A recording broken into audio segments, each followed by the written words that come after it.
গাছ দেখেন একটা কৃত্রিম উপায়ে মাগুর চাষ করার পদ্ধতি।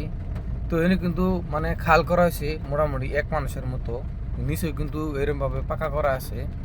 তো মানে পানি প্রতিদিন চেঞ্জ করা হয় আর কি। তারপরে কিন্তু পানির কালারটা এরকমই থাকে, মানে দুদিন পরে পরে পানি চেঞ্জ করা হয়। আর মাগুর মাছের সাইজগুলো কিন্তু মানে বালাই বড় বড় হয়েছে, কারণ যত্ন কিন্তু পুরাই পায়।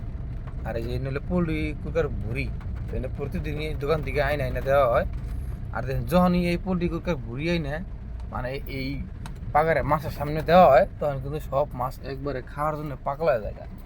একদম দেখলে মানে আচরিত লাগে যে মাছ এরকম রাক্ষসের মতো একটা বিহেভ করে। ইমরান ঠ্যাং দিছে, ওর ঠ্যাং দিত কামড় মাইরে আঙুল ছিঁড়ে দিব। সেদিন ডুব পারছি। ইমরান এমন খাবো না অত, বুঝছা? সাইরে লগে এই যে এই যে এই যে এই যে কত বড় কত বড় মাছের বুড়ি কি লাগে? ওই যে দেখ একটা কত বড়। ওই ওই ওই ওই ওই পাই হস্তায় না দিয়ে দিই দিমু হস্তা বেশ হস্তা মাসে খাবো হস্তা সরকে দিই বড় না দা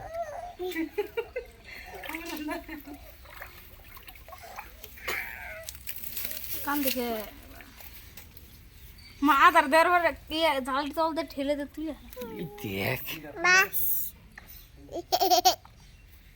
কয়েকটা মাগুর মাছ না খাইতে খাইতে মরে গেছে গা না গো মা।